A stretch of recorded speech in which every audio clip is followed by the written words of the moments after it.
영국의 비평가 버나드 쇼라는 분이 있습니다.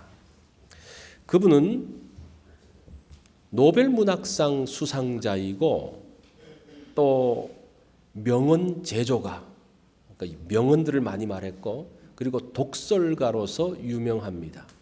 그 사람의 묘비명이 무엇인가 하니 내 언젠가 이 꼴 날 줄 알았지. 그게 이 사람의 묘비명이에요.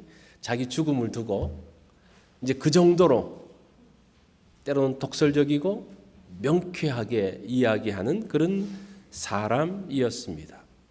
그가 영국 사회를 보면서 한 가지, 이 사회를 관찰하면서 한 가지 발견하게 된 것이 있는데, 미켈란젤로의 작품을 좋아하는 사람들은 로댕의 작품을 싫어한다는 사실입니다.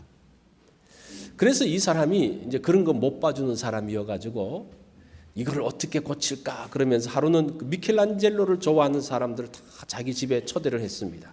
그리고 성대하게 이제 잔치를 하면서 있으면서 아주 즐겁게 지나면서 그 파티가 이제 끝날 때쯤 되었을 때에 이 버나드 쇼가 마이크를 잡고 이렇게 이야기합니다. 여러분 아직 집에 돌아가지 마십시오. 제가 한 가지 보여드릴 게 있습니다. 그러면서 들어가서 이제 그림 하나를 갖고 오는 거예요. 이것은 로댕의 그림입니다. 얼마나 멋있습니까? 이게 그 사람들이 갑자기 잠잠해지더니 그 그림을 보고 이제 한마디씩 하기 시작을 합니다.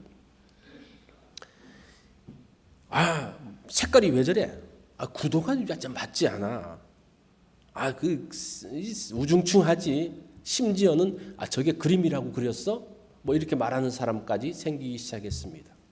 이제 그런 상황 가운데서 이 버나드 쇼가 다시 마이크를 잡고 하는 말이 여러분 정말 죄송합니다. 제가 실수를 했습니다. 큰 실수를 했는데 이 작품은 로댕의 작품이 아니고 미켈란젤로의 작품이었습니다. 라고 이야기를 했습니다. 그러니까 거기 모인 사람들이 쥐 죽은 듯이 조용하게 있었다는 그런 이야기가 있습니다. 이 편견이라는 것이 얼마나 무서운지 몰라요. 한번 딱 생각하면 그거예요. 로댕의 작품이라고 생각을 하고 보니까요, 미켈란젤로가 그렸지만 그 그림은 어떤 그림이에요? 아주 몹쓸 그림으로 바뀌어지는 거예요. 이런 편견은 우리의 마음에도 두터운 벽을 쌓습니다. 아무리 진리를 말해도 진리를 받아들이지 않습니다. 편견 때문에. 아무리 사실을 이야기해도 사실을 받아들이지 않아요. 뭐 때문에? 편견 때문에 받아들이지 않습니다. 자, 오늘 사도행전 10장이 그런 이야기를 하는 거예요.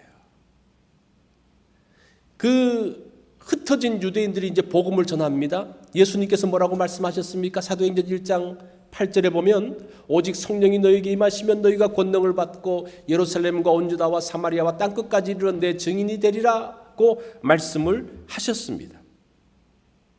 자, 그러면서 이제 이 복음이 유다와 사마리아와 땅끝까지 임하면서 성령님이 그 가운데서 같이 역사합니다. 땅끝까지 가는데 사마리아까지 왔잖아요.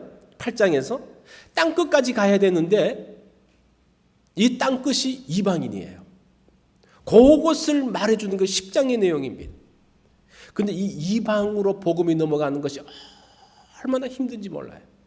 여러분들은 10장을 읽으면서 어떤 느낌을 가졌는지 모르지만 사도행전 10장은 단순한 고넬료의 사건이 아닙니다. 이 고넬료가 누구라는 겁니까? 땅끝에 있는 이방 사람의 하나의 대표예요.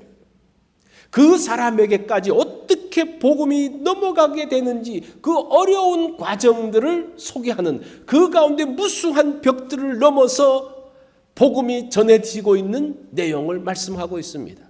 그래서 사도행전 10장 1절부터 11장 18절까지 66절에 걸쳐서 고넬료의 사건을 이야기하는데, 사실은 고넬료의 사건이라기보다는 복음이 땅끝인 이방으로 넘어가는 데에 그 여러 장애를 피하면서 그것을 건너뛰면서 가는 모습들을 소개하고 있다는 거예요. 그래서 그것이 굉장히 긴 기절을 상세하게 설명을 하고 있습니다. 자, 복음이 유대에서 이방으로 가는데 어떤 벽들이 있을까요? 많은 벽들이 있습니다. 유대의 종교, 관습, 문화들이 다 벽이에요. 이방인들이 유대인으로 들어가는 것은 뭐 크게 어렵지 않습니다. 그래서 이방인들이 성전 예배에 성전에 들어갈 수 있죠, 그죠? 회당 예배에도 참여할 수가 있습니다. 유대인들은 이방 사람들을 자기 집으로 초대를 해요. 함께 식사를 하기도 합니다. 그런데 유대인들이 이방인에게는 잘 안 가요. 이방의 어떤 신전에 가지 않습니다. 특별히 이방인이 식사하는 자리에는 안 가요. 왜냐하면 그 차려놓은 음식에 어떤 재료가 있는지 모르기 때문에 그래요. 그러니까 부정한 음식에 돼지고기라도 조금이라도 들어가 있으면 그거는 부정해지기 때문에 갈 수가 없는 거예요. 도대체 이 많은 음식 가운데서 어떤 재료인지도 모르고 유대인들이 먹을 수 있는 고기, 예를 들어서 소고기라 그러더라도 이 고기를 어떻게 잡았는지를 모르는 거예요. 이것을 잡는데 돼지고기가 있는 데서 잡았다. 그러면 그 소고기도 어떻게 됩니까? 부정한 것이 되는 거예요. 그리고 특별히 그 당시에는 신전에서 드렸던 제사를 갖고 와서 이 시장에서 팔기 때문에 아무리 정결한 음식이라 그래도 이것이 신전에서 나온 것이면 부정해지거든요. 그래서 이 유대인들은 이방인의 집에 가서 식사를 할 수가 없는 거예요. 참 이상하죠? 자기네들은 사람들을 불러 모으면서 자기네들은 절대 가지 않는 것이 바로 유대인이라는 겁니다. 특별히 로마 사람의 집에 들어가는 것은 굉장히 힘듭니다. 그 로마 사람들의 집에 들어가면 조각품이 있고 이 걸려있는 그림들이 있잖아요. 요즘 그래서 우리가 그런 로마 시대의 그림들과 조각품들을 보잖아요. 그죠? 그런데 그것이 무엇인가 하니 다 우상인 거예요. 주피터, 이제 이 그리스에는 제우스 신인데 제우스 그게 있습니다. 그 다음에 우리가 잘 아는 비너스 조각품, 뭐 최고의 작품이라 그러는데 그게 다 뭐예요? 비너스 여신이에요. 그러니까 이게 뭡니까? 우상이에요. 그러니까 그 사람들이 집에 가면 우상들이 널려 있기 때문에 이 시선을 도대체 어디에 둘지 모르는 거예요. 불편해서 아예 그냥 그런 사람들에게 가지도 않습니다. 보세요. 그 벽이 얼마나 큰지 음식 때문에도 못 가고 걸려있는 그림 작품 때문에도 못 가고 못 가는 거예요. 이런데 베드로가 로마 백부장인 고넬료의 집에 들어갔다. 굉장한 사건이에요. 지금 우리가 그냥 성경을 단순하게 봐서 고넬료의 집에 뭐 우리 친구 집에 가듯이 가는 것처럼 보여지는데 사실은 여기서 행간 글자와 글자 사이에 있었던 그런 내용들을 읽어보면요, 베드로가 갈 수가 없어요. 들어가면 안 돼요. 자, 이런 유다의 관습이나 문화는 교류하는 문화가 아닙니다. 가는 문화가 아니에요. 그래서 그 스데반의 사건으로 인해서 사도행전 8장에 가면 유대인들이 흩어지는데 흩어지는 사람이 헬라파 유대인들이 흩어지지 히브리파 유대인들은 그냥 남아 있어요. 왜 그래요? 그 사람들이 가지고 있는 그러한 생각들 때문입니다. 사도들마저도 뭐 헬라파, 히브리파 유대인들이 사도들이 중심인데 이 베드로도 고넬료의 집에 들어가는 것이 쉽지가 않은 거예요. 그런데 하나님의 복음은 어떻습니까? 주님의 말씀대로 땅끝까지 가야 되잖아요. 어떻게 갑니까? 오늘 이 10장에서 어떻게 땅끝까지 가는지에 대한 그 과정들을 쫙 보여주고 있습니다. 한 4개의 과정들을 제가 보여드릴 거예요. 이 말씀 가운데서. 첫 번째 과정은 무엇인가 하니 베드로를 무두장이의 집으로 가게 하십니다. 사도행전 9장은 그 바울이 회심하는 사건인데 그 뒷부분을 보면요, 베드로가 그 유다 지방 그 주변에 가서 복음을 전하는 그런 내용들이 나옵니다. 그래서 이 베드로가 어디로 가는가 하니 루다라는 곳과 욥바라는 곳으로 가게 되어집니다. 자, 루다가 어딘지 보이시죠? 그죠? 루다에서 죄송합니다. 어떤 일이 있습니까? 중풍병에 걸린 애니야를 고쳐주는 사건이 있습니다. 그런데 그 베드로가 이런 병자를 고친다는 소식을 듣고 욥바에 사는 사람들이 와서 베드로에게 요청합니다. 우리가 사랑하는 다비다가 죽었습니다. 그 여인은 정말 우리를 위해서 헌신한 사람인데 제발 그 사람 좀 살려주세요. 그래서 이 베드로가 어디로 갑니까? 욥바로 가는 거예요. 욥바는 요나서에 나오는 아주 유명한 그 항구죠, 그죠?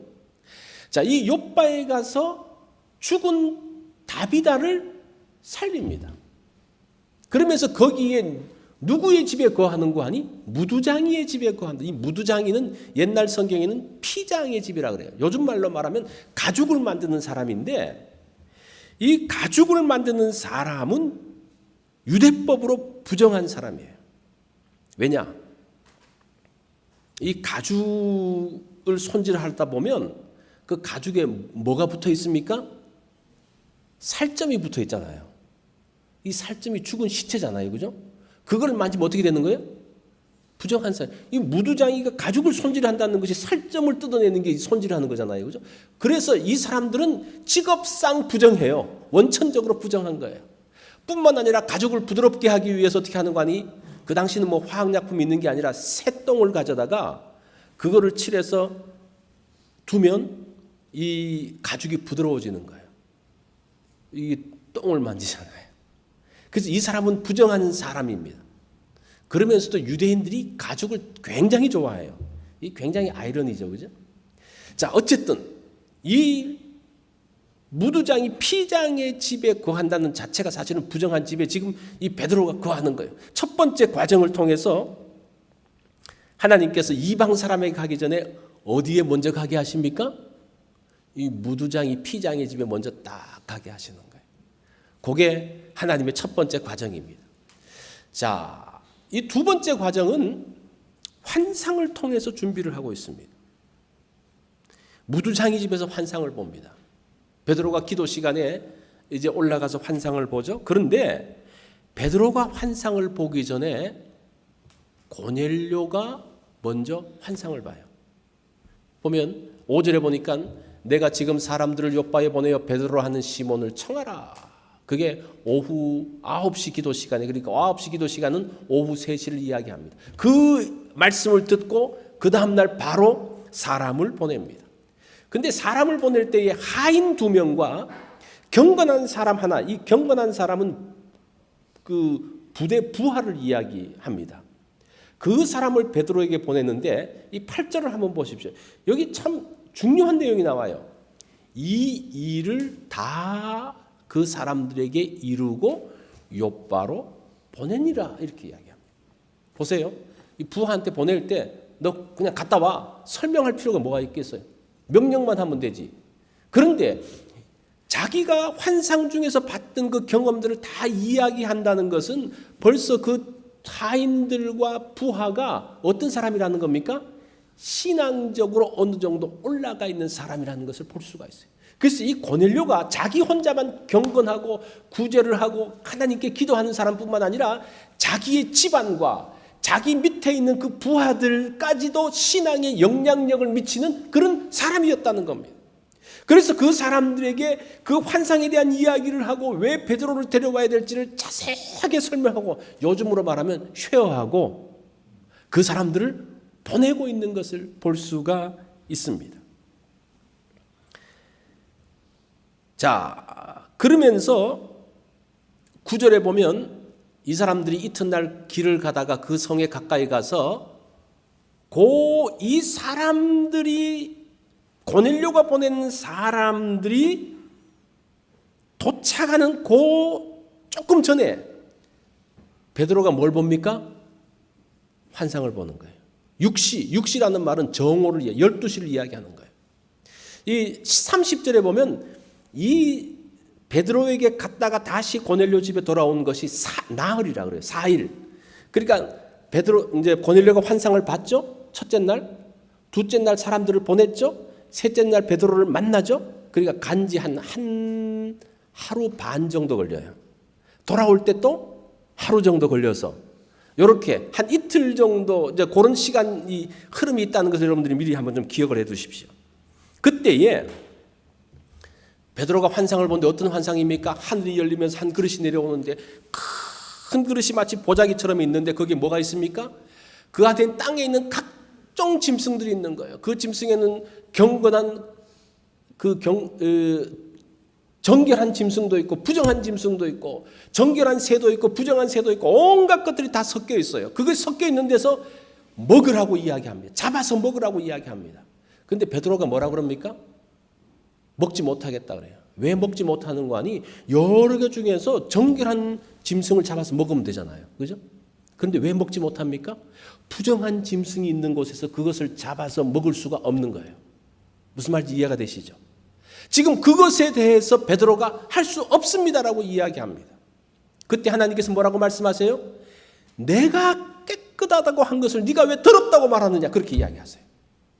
그것이 3번에 걸쳐서 이야기하는데 이 베드로가 도대체 이것이 어떤 것인지 어떤 하나님의 말씀인지를 곰곰이 생각하는데 밑에서 초인종이 띵동 울리는 거예요. 누가 옵니까? 그 이방 사람들이 오는 거예요. 이방 사람들이 와서 베드로를 만나고 싶다는 말이 들리면서 베드로가 이게 이거구나라는 것을 아는 거예요. 그 시간을 보면요. 시간이 정확하게 맞아떨어져요. 이 환상을 보고 난 다음에 며칠 지나서 했으면 이 베드로가 이렇게 왔다 갔다 했을 거 아니에요. 환상이 딱 끝날 때에 하나님께서 사람을 딱 보내세요. 지금 이거는 하나님께서 작정하시고 베드로의 그 마음의 문을 여시고 이 히브리 사람들, 유대 사람들을 이방 땅으로 보내시기 위한 하나님의 준비가 이 가운데 있는 것을 볼 수가 있습니다. 그래서 베드로가 어디를 갑니까? 고넬료의 집으로 가는 거예요. 자, 드디어 이제 고넬료의 집에 갔습니다. 3번째 과정입니다. 이 고넬료 집에 갔는데 이 고넬료가 얼마나 믿음이 좋은 사람인 거 아니? 베드로가 오는지 안 오는지도 하여튼 모르는 상태에서 친구들을 다 불러요. 가까운 친척들, 친구들을 다 불러놓고 딱 준비하고 있습니다. 이 로마 군인에게 복음을 전한다는 것은 또 유대인이 로마 군인을 만나러 간다는 것은 쉽지가 않아요. 왜냐하면 그 당시 군인들은 구조적으로 부정한 사람들이에요. 이 보세요. 지금 계속 벽들이 있죠. 구조적으로 부정한데 왜 뭐가 부정하냐? 그 당시 군인들은 박봉이었습니다. 월급이 얼마 안 됐어요. 그래서 이 군인들은 주로 힘이 있으니까 무력을 가지고 주변 사람들을 등쳐먹고 갈취하는 사람들이었어요. 그래서 불을 쌓는 사람들이었어요. 힘 있는 사람들 어떻게 합니까? 돌아다니면서 돈 거두잖아요. 그죠? 그렇기 때문에 이 사람들은 이런 유대 율법 가운데 들어갈 수 없는 사람입니다. 2번째, 로마 군인들은 누구를 숭배합니까? 황제를 숭배하는 사람들이에요. 황제를 숭배하는 사람과 하나님을 숭배하는 사람이 함께 있을 수가 없어요. 3번째, 이 군인들은 살인하는 사람입니다. 사람을 죽이는 사람이에요. 그러니까 이 사람들은 사실은 하나님의 그 가운데 들어올 수 없는 사람들입니다. 그런데 하나님께서 지금 누구에게 보내시는 겁니까? 이 이방인 중에서도 가장 갈 수 없는 사람에게 보내는 거예요. 이방 사람들 가운데서도 보통 평범한 사람, 이제 대부분 농부들이 가장 평범하고 무난한 사람들인데 그 사람이 아니라 정말 갈 수 없는 고넬료 로마 백부장 군인에게 보내는 거예요. 자, 그러면서 이 고넬료의 직업 자체가 하나의 벽이었는데 그것을 뛰어넘고 갑니다. 이 베드로가 들어가서 무슨 말을 하는 거 아니? 처음에 이 말을 딱 해요. 유대인으로서 이방인과 교제하며 가까이 하는 것이 위법인 줄은 너희도 알거니와. 지금 이게 위법이라는 거예요. 이게 지금 불법이라는 겁니다. 그러면서 왔는데 왜 왔느냐? 하나님이 보내서 왔다는 거예요. 무슨 말씀인지 이해가 가시죠? 하나님이 가라고 한 게 있으면 베드로가 왔습니까? 안 왔습니까? 안 왔죠. 절대 안 오는데 이건 불법인데 하나님이 그냥 가라고 해서 나 왔어. 뭐 그런 말을 하고 있는 거예요. 그래서 도대체 왜 불렀냐? 이렇게 말하는 거예요. 그러면서 고넬료가 환상 본 이야기를 탁 하는데 베드로가 무릎을 탁 치면서 이야기를 해요. 무슨 말씀을 합니까? 내가 참으로 하나님은 사람을 외모로 보지 아니하시고 각 나라 중에서 하나님을 경외하며 의를 행하는 사람은 다 받으시는 줄을 내가 깨달았다. 이렇게 이야기합니다. 하나님은 외모로 사람들을 취하지 않는 거예요. 여기서 외모는 겉모습이라기보다는 혈통, 종족 그런 걸 이야기하는 거예요. 하나님은 유대인들이 생각했던 것처럼 어떤 혈통이라든지 어떤 종족, 어떤 민족을 통해서 보는 것이 아니구나라는 것을 아는 거예요. 그러면서 베드로의 가지고 있는 벽이, 마음의 벽이, 편견의 벽이 금이 쫙 까기 시작하는 거예요. 그리고 난 다음에 고넬료 집에 모인 사람들에게 복음을 전합니다. 그 복음의 내용이 36절로 43절의 말씀입니다. 오늘은 이것이 오늘 주제가 아니기 때문에 여러분 집에 가서 한번 읽어보세요. 고넬료 집에 어떤 복음을 전했는가. 자, 그리고 난 다음에 말씀을 전하는 데에 성령이 임하기 시작하는 거예요. 사마리아에서는 어떻게 임합니까? 성령이? 기도하고 안수할 때에 성령이 임했다면 여기서는 언제 임합니까? 말씀을 들을 때에 임하는 거예요. 그래서 성령님의 역사는 우리가 어떤 정해진 패턴이 있는 것이 아니라 성령님께서 원하시는 대로 역사하시는 겁니다. 자, 그리고 난 다음에 이 대여섯 명이 같이 가는데, 베드로와 같이 가는데 아마 이 사람들을 증인으로 삼기 위해서 같이 가고, 그것도 또 선교팀이었던 것 같아요. 그러면서 베드로가 그 함께 갔던 사람들이 뭐라고 하는 거예요? 아, 우리가 받았던 성령님하고 똑같은 성령님이 임하시네?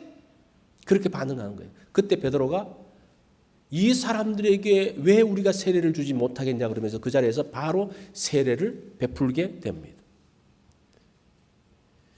그러면서 이 복음이 예루살렘과 유다와 사마리아를 건너서 이방으로 넘어가는 역사적인 순간에 이르게 되어집니다. 이방으로 간다는 것이, 땅끝까지 간다는 것이 이렇게 간단한 것이 아닙니다. 보이지 않는 그 벽들이 있습니다. 문화의 벽, 관습의 벽, 편견의 벽들을 넘어서야 됩니다. 그래서 하나님께서 세밀하게 사람들의 마음을 움직이시고 베드로의 마음을 움직이십니다. 오늘 사도행전 10장에 나오는 이 베드로는 굉장히 우리가 생각했던 베드로하고는 굉장히 달라요. 이 사람이 굉장히 심각하게 고민하고 심각하게 생각하고 있어요. 원래 베드로가 어떤 사람입니까?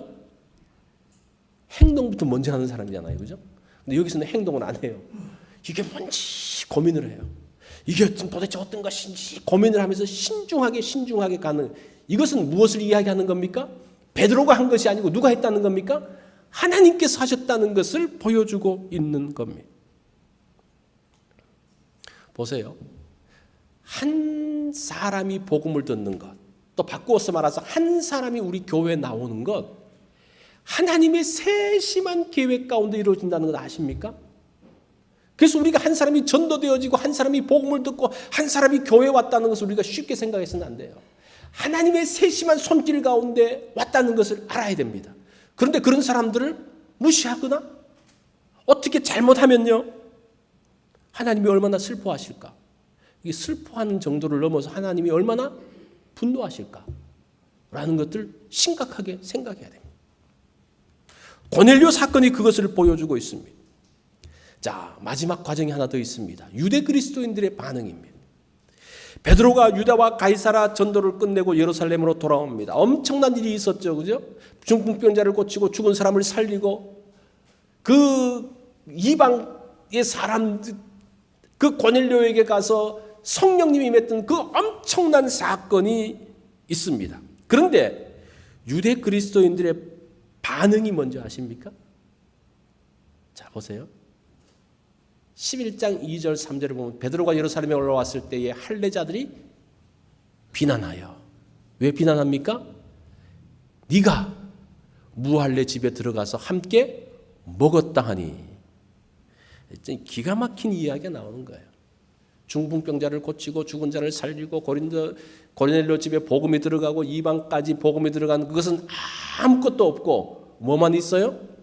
무할례 집에 들어가서 먹었구나. 이 고넬료 집에 들어간 것도 문제를 삼는 게 아니에요. 뭐를 문제 삼습니까? 왜 거기 가서 밥 먹어?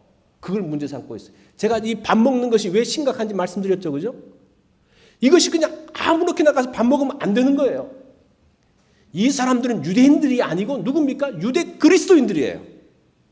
유대 그리스도인들이 베드로를 향해서 고넬료 집에 가서 밥 먹은 걸 지금 문제 삼고 있어요. 베드로만 밥 먹어서가 아니라 그저 이런 부정한 일들 때문에 말하고 있는 겁니다. 그러니까 이 말을 들어보면요, 할 말 다 했습니다. 정말 할 말이 없어요. 그 놀라운 기적은 아무 안중에도 없고 뭐만 있는 겁니까? 밥 먹은 것만 있는 거예요. 얼마나 그 벽이 강력한지. 자, 그래서 이 베드로가 뭐라고 이야기합니까? 베드로가 한마디 하는데 그 문제가 해결되어져요. 그게 11장 17절의 말씀입니다. 여기 보면 그런즉 하나님이 우리가 주 예수 그리스도를 믿을 때에 주신 것과 같은 선물을 그들에게 주셨기 때문에 내가 누구이기에 하나님을 능히 맡겠느냐 그렇게 이야기해요. 아니 내가 하고 싶어서가 아니라 하나님이 하라고 그랬는 거를 어떻게 해? 하나님이 말씀하신 것 누가 맡겠느냐? 그러니까 이 유대 그리스도인들이 마음의 문을 팍 엽니다. 야, 이 사람들 참 훌륭한 사람들이죠. 그 18절 말씀에서 뭐라고 이야기합니까? 하나님께서 이방 사람들에게도 생명을 얻는 회개를 주셨다. 그러면서 그 문제가 딱 해결되어져. 그것을 인정을 합니다. 그러면서 그 겹겹이 쌓여졌던 그 것들이 무너지고 있는 것을 볼 수가 있습니다. 그러면서 복음이 이방으로 넘어가는 거예요. 그냥 넘어가는 게 아니에요. 그런 고민, 갈등, 편견을 넘어서 넘어가는 겁니다. 우리의 편견이 얼마나 무서운지를 보여주는 사건이 1883년도에 나타납니다. 1883년도에 나타난 우생학이라는 게 있어요. 이 우생학을 이제 이야기했던 사람이 프랜시스 갤턴이라는 사람인데 이 사람은 찰스 다윈의 사촌입니다. 이 사람이 뭐라고 이야기하는 거니? 가문의 천재를 배출하기 위해서 결혼을 신중하게 해야 한다. 그 이야기를 합니다. 반대로 좋은 종족을 만들기 위해서는 그 나라에 좋은 종족을 만들기 위해서는 평균 월급 이하를 받는 사람의 자녀 수를 제한해야 된다 이렇게 이야기해요. 그러니까 평균 월급보다 낮으면 이 사람이 어떻다는 겁니까? 잘 능력이 없고 신통치 않은 사람이니까 그 사람은 마음대로 자녀를 낳지 말고 어떻게 되는 겁니까? 국가가 자녀를 제한해야 된다는 거예요. 이 우생학이라는 것은 사실은 그 전부터 존재했습니다. 그 플라톤은 뭐 너무나 훌륭한 철학자죠. 이 사람은 374년 BC 374년이니까 뭐 오래전 이야기죠. 그때 이 사람이 국가라는 책에서 이렇게 이야기합니다. 가장 훌륭한 남자는 될 수 있는 대로 가장 훌륭한 여자와 동침시켜야 하며 이렇게 태어난 아이는 양육되어야 하지만 그렇지 못한 아이는 내다 버려야 된다. 여러분 웃죠? 이게 심각한 보통 이야기예요. 그로부터 쭉 넘어가서 13세기 르네상스 때에 그 이태리의 캄파넬라라는 사람이 태양의 도시에서 이런 이야기를 합니다. 우월한 젊은이만이 자손을 남길 수 있도록 통제해야 한다. 이게 넘어옵니다.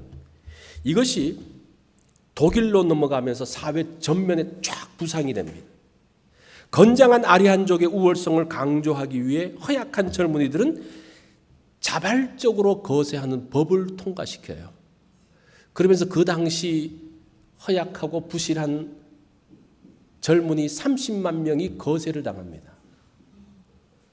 이게 잘 이해가 안 돼. 그게 1800년대 이야기예요. 그러면서 이 우생학에서부터 나온 그 아리안족의 우월성이 누구를 죽입니까? 유대인 600만을 죽이는 그런 하나의 근거가 되어지는 거예요. 이게 또 미국으로 넘어와요. 미국으로 넘어오면서 1907년 인디아나 주에서는 범죄자, 얼간이, 전응아, 강간범들은 단정시킨 법을 통과합니다. 이것도 일종의 거세시키는 그런 법을 통과시킵니다.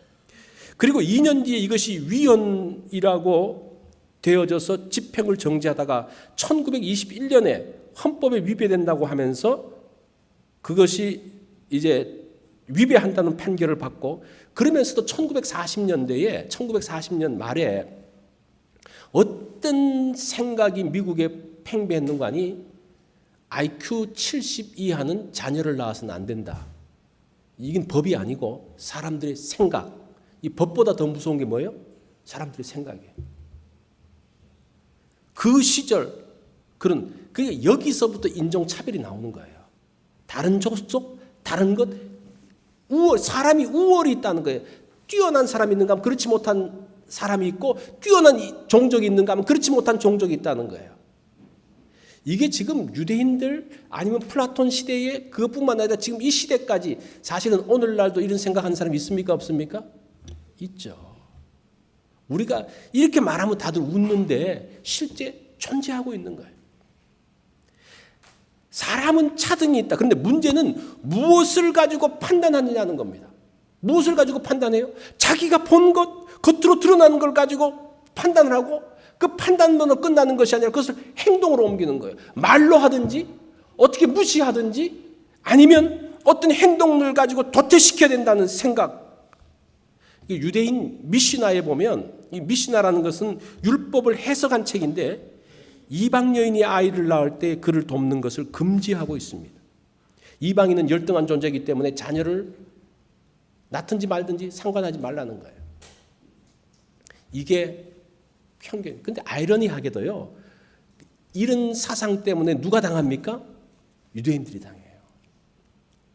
이게 참 이해할 수 없는 그런 부분들입니다. 어쨌든 보세요.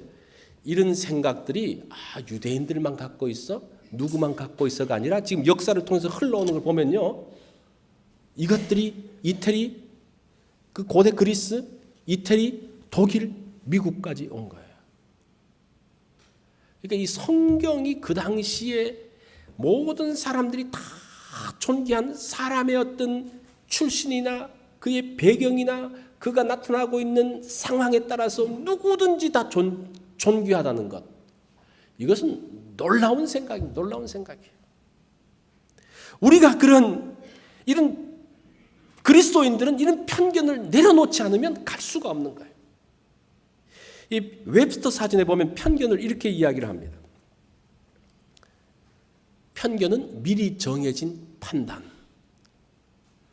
어떤 판단을 하는데 어떤 사실을 보고 판단하는 게 아니라 자기가 먼저 미리 정해놔요. 이게 편견이에요. 그래서 이것이 선입관이라는 말하고도 똑같죠. 어떤 사람을 보는데 그 사람을 보고 만나보고 이야기해보고 경험하고 난 다음에 사람을 판단하는 게 아니라 그 사람을 판단하고 만나요. 그럼 이 사람이 좋게 보일까요? 좋게 보이지 않을까요? 그 판단대로 나가는 거죠. 이 벽이 사람들과의 관계에서도 그렇고 복음에서도 그렇고 모든 면에 다 펼쳐져 있는 것을 보게 됩니다. 이런 편견이 복음의 장애를 가져오고 신앙생활에도 문제를 일으키고 있는 것을 볼 수가 있습니다. 하나님은 이 고넬료 사건을 통해서 베드로의 편견을 무너뜨리는 거예요. 그래서 이 사도행전 10장이 우리가 이런 관점으로 본다면요, 복음이 이방으로 갖는 것뿐만 아니라 그 속에 숨겨져 있는 그 편견들을 깨어나가는 말씀으로 본다면요, 이 내용이 엄청난 내용들입니다. 나는 어떤 편견을 갖고 있는가? 여러분들은 어떤 편견을 갖고 있어요? 대부분이 갖고 있죠. 나름대로 갖고 있어요. 자기 생각들이 있으니까. 다른 사람들에 대한 편견도 있고 우리가 신앙에 대한 편견도 있습니다. 지금 이게 복음이 흩어져 나가는 건데 우리 가운데 어떤 또 편견이 있습니까? 선교에 대한 복음이 펼쳐 나가는 데 대한 어떤 하나 또 편견이 있어요. 어떤 편견인가 하니? 선교지 뭘까? 지금 우리 주변에도 안 믿는 사람들이 있는데 이 사람들 다 복음 전하고 선교 가야지 옳지 않느냐?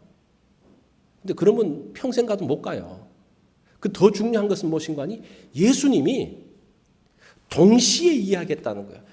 예루살렘과 유다와 사마리아와 땅끝을 동시에 가게 이야기했어요. 그런데 그런 것들을 자기 생각을 그럼에도 불구하고 그것들을 이야기한다는 것은 아직도 내가 갖고 있는 그 편견이 사실은 말씀 앞에서도 통하지 않는다는 것들을 말하고 있는 겁니다.